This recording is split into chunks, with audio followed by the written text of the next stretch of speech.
This video is about effective parenting, how to take your child from a baby to a teenager to a mature, effective adult.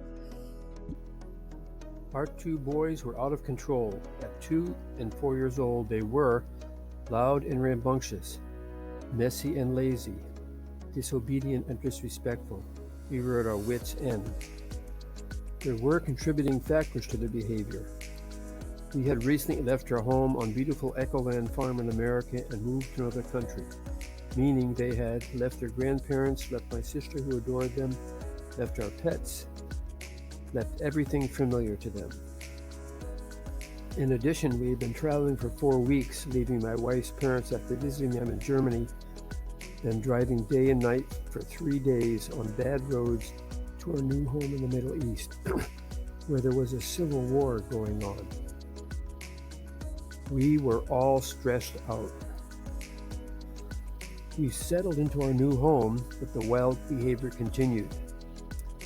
We tried everything we could think of, but no improvement. Then my supervisor noticed this and invited me over for a chat. After some small talk, he said, "In our house, we have only 3 rules." Wow, that got my attention. We had so many rules for our boys, I couldn't remember them all myself. He went on, "Our 3 rules are obedience,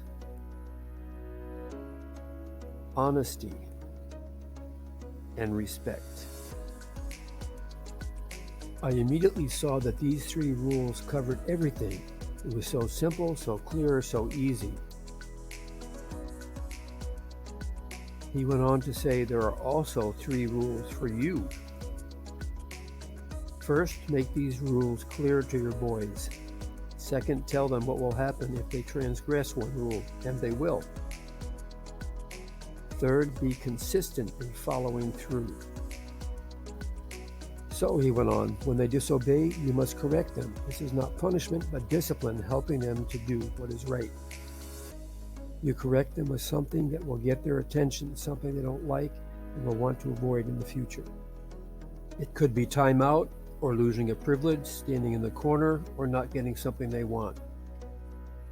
It must be something that gives them enough discomfort to help them not to want it again, and it should be as immediate as possible. Whatever method of discipline you choose, make sure you follow through and are consistent. He continued, in our house we use the biblical method of discipline, applying the Board of Education to the seat of learning. Then he added another important principle. The goal is to have the child submit. If he cries loudly, he has won, so the discipline should go on until he cries quietly. Again, I was struck by how clear and simple this approach to child raising was. I went right home and explained it to my wife and boys, and she agreed with implementing this immediately.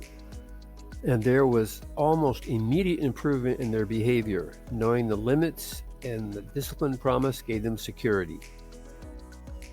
We were in good company with this decision, as it says in Proverbs 13:24, "Whoever spares the rod hates their children, but the one who loves their children is careful to discipline them."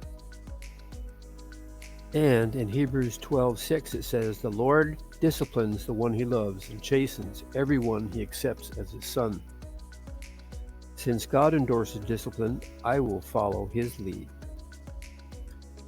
Since both our boys were strong-willed, just like their father and mother, our discipline was immediate, attention-getting, and over quickly. Before giving a discipline, we would say to the boys, "You are a fine young man, but what you did was wrong. What was it that you did?" After his answer, I would ask, "So, in doing this, what did you ask for?" That clarified their responsibility and what the discipline was for. Then, after our discipline, we always embraced our boys and reminded them that we loved them unconditionally. Some people object to disciplining a child, thinking it is cruel, but my boys didn't think so. When my older son was 12, we were riding in the car, and he suddenly said, "Dad, you are the best father in the world." "Why did you say that?" I asked. "Because you always discipline me when I need it," he replied. So, Clear rules consistently enforced for discipline, not punishment, with clear consequences. This gave our boys security.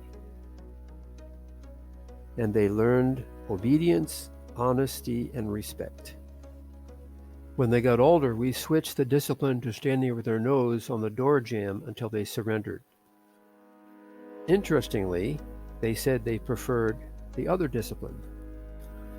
Having said all that, I must quickly add that each child is different.